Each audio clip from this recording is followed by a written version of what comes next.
Hello friends, आप सभी का स्वागत है हमारे यूट्यूब चैनल विजार्ड क्लासेस पर।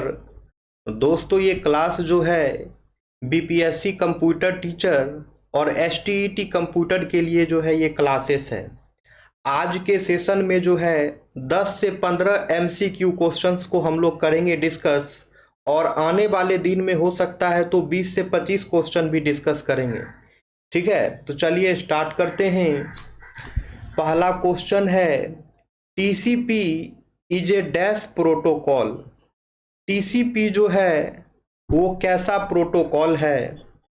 ऑप्शन ए है connection oriented protocol, option B है connectionless protocol, option C है both A and B, option D है नन ऑफ द एबव। तो इसका करेक्ट आंसर जो है वो हो जाएगा कनेक्शन ओरिएंटेड, यानी कि टीसीपी जो है वह एक कनेक्शन ओरिएंटेड प्रोटोकॉल है। याद कर लेना है दोस्तों, टीसीपी यानी कि ट्रांसमिशन कंट्रोल प्रोटोकॉल जो है वो एक कनेक्शन ओरिएंटेड प्रोटोकॉल है। यहाँ पे डिस्कशन देख सकते हैं, टीसीपी और transmission control protocol is a fundamental protocol with in the TCP IP protocol suit. It is used for reliable connection oriented data transfer between application on a network. TCP works with IP to ensure data is sent, received and reassembled in the correct order. कहने का मतलब ये हुआ कि TCP protocol जो है TCP IP protocol suit का ही एक फंडामेंटल प्रोटोकॉल होता है। टीसीपी जो है एक रिलायबल प्रोटोकॉल होता है। टीसीपी जो है एक कनेक्शन ओरिएंटेड प्रोटोकॉल होता है, और ये जो है इंश्योर करता है कि डेटा जो है सेंड हो गया हो, रिसीव हो गया हो, रीअसेंबल हो गया हो एकदम करेक्ट ऑर्डर में। ये इंश्योर करना जो है टीसीपी का ही काम है। अब है TCP is a dash transport protocol. TCP जो है कैसा ट्रांसपोर्ट प्रोटोकॉल है? ऑप्शन ए है अनरिलायबल, ऑप्शन बी है best effort delivery, option C है रिलायबल, ऑप्शन डी है नन ऑफ दीज। तो इसका करेक्ट आंसर जो है वो हो जाएगा रिलायबल, यानी टीसीपी जो है एक रिलायबल ट्रांसपोर्ट प्रोटोकॉल है। ठीक है दोस्तों, यानी कि टीसीपी जो है एक रिलायबल ट्रांसपोर्ट प्रोटोकॉल है। ठीक है, और टीसीपी इंश्योर करता है कि डेटा जो है हमारा एकदम करेक्ट ऑर्डर में कंप्लीटली डिलीवर्ड हो, और करेक्ट ऑर्डर में, और उसमें किसी भी प्रकार का कोई एरर ना हो। और टीसीपी जो है रिलायबल प्रोटोकॉल होता है, इसे याद रखना है। टीसीपी के और भी कुछ फीचर्स हैं। तो टीसीपी जो है फ्लो कंट्रोल, एरर कंट्रोल और कनेक्शन एस्टेब्लिशमेंट और ट्रांसमिशन का काम भी टीसीपी करता है। फ्लो कंट्रोल, एरर कंट्रोल और कनेक्शन एस्टेब्लिशमेंट और कनेक्शन टर्मिनेशन का काम भी जो है टीसीपी करता है। अब है TCP uses dash to check the safe and sound arrival of data. TCP जो है क्या चेक करता है जिससे पता चलता है कि डेटा जो है एकदम सेफ है और उसका अराइवल जो है एकदम ठीक ठाक हुआ है? ऑप्शन ए है an acknowledgement mechanism, option B है out of band signalling, option C है the services of another protocol, option D है नन ऑफ द एबव। तो इसका करेक्ट आंसर जो है वो हो जाएगा एन एक्नॉलेजमेंट मैकेनिज्म। टीसीपी जो है एक एक्नॉलेजमेंट मैकेनिज्म का यूज करता है to check the safe and sound arrival of data. Next question है, the bytes of data being transferred in each connection are numbered by TCP, the numbering start with a. तो इसका correct answer जो है वो हो जाएगा randomly generated number, ठीक है। It means the byte of data being transferred in each connection are numbered by TCP. TCP में जो है जितने भी डेटा को हम लोग ट्रांसफ़र करते हैं उसका जो भी कनेक्शन है वो सब नंबर्ड किया जाता है टीसीपी के द्वारा। तो यही पूछ रहा है कि ये नंबरिंग जो है वो स्टार्ट होगा किससे स्टार्ट होगा। तो ये नंबरिंग जो स्टार्ट होगा रैंडमली जनरेटेड नंबर होगा। अब है communication in TCP is dash. TCP में जो है कम्युनिकेशन कैसा होता है। ऑप्शन ए है सिंप्लेक्स, ऑप्शन बी है हाफ डुप्लेक्स, ऑप्शन सी है फुल डुप्लेक्स, ऑप्शन डी है नन ऑफ द एबव। तो इसका करेक्ट आंसर जो है वो हो जाएगा फुल डुप्लेक्स। यानी टीसीपी का कम्युनिकेशन जो है फुल डुप्लेक्स होता है। टीसीपी में कम्युनिकेशन जो है दोस्तों वो फुल डुप्लेक्स कम्युनिकेशन होता है, इसे याद रखना है। अब है TCP sliding windows are dash oriented. TCP sliding windows जो है वो किस चीज़ पे ओरिएंटेड होता है। ऑप्शन ए है पैकेट ओरिएंटेड, ऑप्शन बी है सेगमेंट ओरिएंटेड, ऑप्शन सी है बाइट ओरिएंटेड, ऑप्शन डी है नन ऑफ द एबव। तो इसका करेक्ट आंसर जो है वो हो जाएगा byte oriented. It means TCP sliding windows are byte oriented protocol. TCP sliding windows are byte oriented. TCP के स्लाइडिंग विंडोज जो हैं वो बाइट ओरिएंटेड होते हैं। IP is responsible for dash communication while TCP is responsible for dash communication. तो यहाँ पे पूछ रहा है बताइए आईपी जो है इंटरनेट प्रोटोकॉल जो है वो कैसा कम्युनिकेशन कराने के लिए रेस्पॉन्सिबल होता है, और फिर टीसीपी जो है वो किस प्रकार के कम्युनिकेशन को कराने के लिए जो है रेस्पॉन्सिबल होता है। तो इसका करेक्ट आंसर जो है वो हो जाएगा host to host and process to process.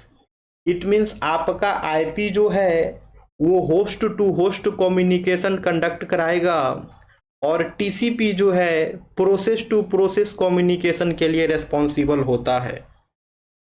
तो यहाँ पे इस बात को क्लियर कर लेना है कि आपका आईपी जो है वो होस्ट टू होस्ट कम्युनिकेशन के लिए रेस्पॉन्सिबल होता है और टीसीपी जो है प्रोसेस टू प्रोसेस कम्युनिकेशन के लिए जो है रेस्पॉन्सिबल होता है। आईपी का फुल फॉर्म जो है इंटरनेट प्रोटोकॉल होता है और इसका यूज जो है होस्ट टू होस्ट कम्युनिकेशन के लिए किया जाता है। और टीसीपी का फुल फॉर्म जो है ट्रांसमिशन कंट्रोल प्रोटोकॉल होता है और ये जो है आपका process to process communication handle करता है। तो आईपी के बारे में और टीसीपी के बारे में जो दो मुख्य बातें हैं उसे एक बार और देख लिया जाए। आपका इंटरनेट प्रोटोकॉल आईपी जो है वो होस्ट टू होस्ट कम्युनिकेशन कराने के लिए जो है रेस्पॉन्सिबल होता है और टीसीपी जो है ये प्रोसेस टू प्रोसेस कम्युनिकेशन करने के लिए जो है रेस्पॉन्सिबल होता है। नेक्स्ट क्वेश्चन है if a segment carries data along with an acknowledgement this is called। If a segment carries data along with an acknowledgement, अगर कोई सेगमेंट जो है डेटा को कैरी कर रहा है उसके एक्नॉलेजमेंट के साथ तो उसे क्या कहते हैं। अगर कोई सेगमेंट जो है डेटा को कैरी कर रहा है एक्नॉलेजमेंट के साथ में तो उसे क्या कहते हैं। ऑप्शन ए है बैक पैकिंग, ऑप्शन बी है piggy packing piggy backing, option C है पिगी पैकिंग, ऑप्शन डी है नन ऑफ द एबव। तो इसका करेक्ट आंसर जो है वो हो जाएगा piggy backing. It means if a segment carries data along with an acknowledgement this is called piggy backing. अगर कोई सेगमेंट डेटा को कैरी कर रहा है उसके एक्नॉलेजमेंट के साथ तो उसे जो है पिगी बैकिंग कहा जाता है। नेक्स्ट क्वेश्चन है stream control transmission protocol is a new dash protocol. तो आपका स्ट्रीम कंट्रोल ट्रांसमिशन प्रोटोकॉल जो है वो कैसा प्रोटोकॉल है वो पूछ रहा है। तो इसका करेक्ट आंसर हो जाएगा रिलायबल और मैसेज ओरिएंटेड। इट मीन्स आपका जो स्ट्रीम कंट्रोल ट्रांसमिशन प्रोटोकॉल जो है वो रिलायबल प्रोटोकॉल है और साथ में मैसेज ओरिएंटेड प्रोटोकॉल भी है। नेक्स्ट क्वेश्चन है, the client in socket programming must know which information. तो सॉकेट प्रोग्रामिंग के जो भी क्लाइंट होते हैं उसे कौन सा इंफॉर्मेशन जो है एकदम पता होना चाहिए। तो इसका करेक्ट आंसर हो जाएगा both IP address of server and port number. Server का आईपी एड्रेस और पोर्ट नंबर ये दोनों चीज जो है पता होना चाहिए क्लाइंट को। ठीक है, अब है TCP, FTP, telnet, SMTP, POP, ईटीसीआर एग्जाम्पल ऑफ।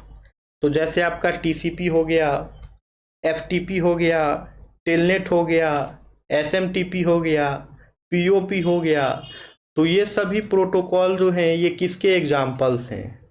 ठीक है, ये सभी प्रोटोकॉल्स हुए तो किसके एग्जाम्पल हैं, आप लोग को मे भी हिंट मिल ही भी गया होगा।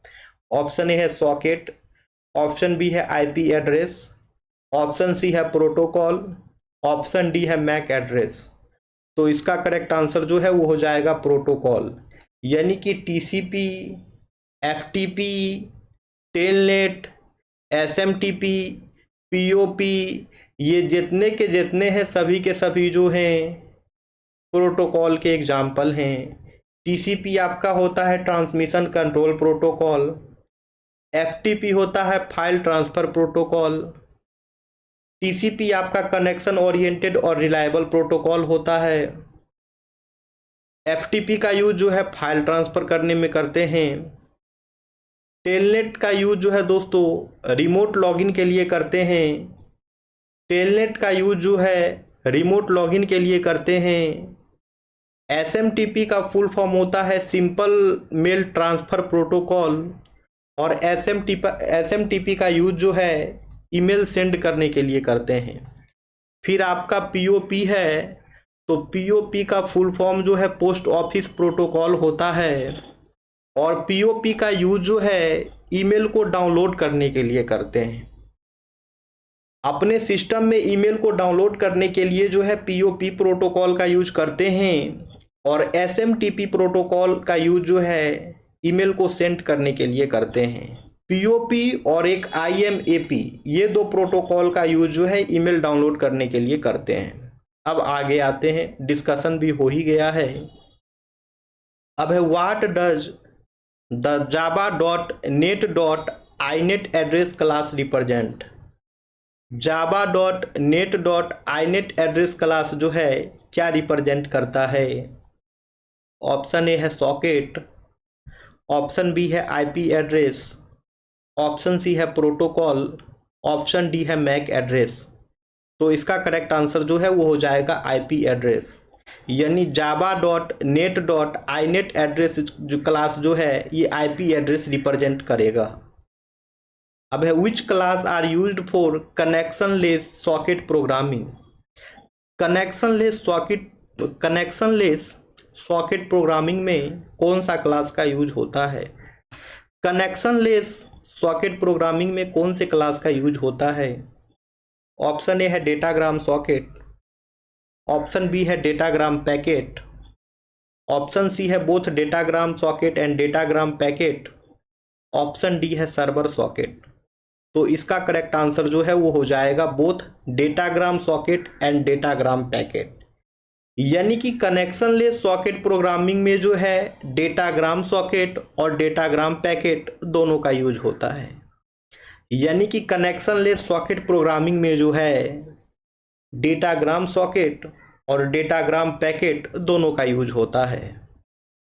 नेक्स्ट क्वेश्चन है the sharing of a medium and its links by 2 or more devices is called.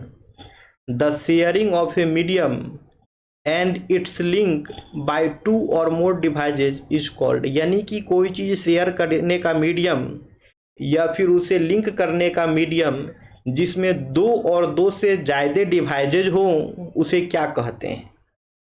तो इसका करेक्ट आंसर जो है वो हो जाएगा multiplexing. It means the sharing of medium and its links by 2 or more devices is called multiplexing. तो आइए multiplexing के बारे में देख लें। Multiplexing in computer network is a method of combining multiple data stream into a single one for transmission over a shared medium. तो multiplexing जो है कंप्यूटर नेटवर्क में एक मेथड है, और इस मल्टीप्लेक्सिंग टेक्निक में होता क्या है, तो मल्टीपल डेटा स्ट्रीम को कंबाइन करके एक सिंगल डेटा स्ट्रीम में जो है लाता है, ठीक है। और इसमें जो है ट्रांसमिशन जो शेयर होता है वो मल्टीपल डेटा स्ट्रीम को जो है सिंगल यूनिट में करके जो है ट्रांसमिशन इसमें शेयर्ड होता है। और मल्टीप्लेक्सिंग जो है आपका इफिशिएंट यूटिलाइजेशन अलाउड करता है बैंडविड्थ और रिसोर्सेस का, ठीक है। मल्टीप्लेक्सिंग के कुछ टाइप्स भी हैं। फ्रीक्वेंसी डिवीजन मल्टीप्लेक्सिंग है, टाइम डिवीजन मल्टीप्लेक्सिंग है, और वेवलेंथ डिवीजन मल्टीप्लेक्सिंग है। तो देख सकते हैं यहाँ पे आप लोग डायग्राम देख सकते हैं, मल्टीप्लेक्सिंग और डीमल्टीप्लेक्सिंग दोनों का डायग्राम दिया है। तो मल्टीप्लेक्सिंग में क्या हो रहा है कि जो भी मल्टीपल्स डेटा आ रहे हैं, उसे जो है सिंगल डेटा बीट में जो है रिप्रेजेंट कर रहा है, वो आपका मल्टीप्लेक्सिंग है। और डीमल्टीप्लेक्सिंग जिसे शॉर्ट में डीमक्स कहा जाता है, तो इसमें क्या होता है, एक सिंगल डेटा जो है वो मल्टीपल डेटा को रिप्रेजेंट करने का काम करता है। तो यही कॉन्सेप्ट जो है मल्टीप्लेक्सिंग और डीमल्टीप्लेक्सिंग का है। अब है multiplexing is used in, multiplexing का यूज जो है किस चीज़ में करते हैं। ऑप्शन ए है पैकेट स्विचिंग, ऑप्शन बी है सर्किट स्विचिंग, ऑप्शन सी है डेटा स्विचिंग, ऑप्शन डी है पैकेट एंड सर्किट स्विचिंग। तो इसका करेक्ट आंसर जो है वो हो जाएगा सर्किट स्विचिंग, यानी मल्टीप्लेक्सिंग का यूज जो है सर्किट स्विचिंग में करते हैं। दोस्तों मल्टीप्लेक्सिंग का यूज जो है सर्किट स्विचिंग में करते हैं, इस बात को याद रखना है। अब है which multiplexing technique use to transmit digital signals, वो कौन सा मल्टीप्लेक्सिंग टेक्निक है जो कि use to transmit digital signals, जो कि डिजिटल सिग्नल्स जो है ट्रांसमिट करता है। वो कौन सा मल्टीप्लेक्सिंग टेक्निक है, वो कौन सा मल्टीप्लेक्सिंग टेक्निक है जो डिजिटल सिग्नल्स को ट्रांसमिट करता है, वो पूछ रहा है। तो इसका आंसर जो है सेशन एंड हो जाने के बाद आप लोग कमेंट सेक्शन में कमेंट्स करेंगे दोस्तों। तो फिर हम लोग मिलते हैं कल की क्लासेस में। वीडियो पसंद आ रहा हो तो वीडियो को लाइक अवश्य करें दोस्तों। जो लोग भी नए हैं चैनल पे, चैनल को सब्सक्राइब कर लेंगे ताकि आने वाले वीडियो का नोटिफिकेशन जो है आप सभी को मिलता रहे। चलिए तो फिर मिलते हैं कल की क्लासेस में। Thank you friends, thank you everyone.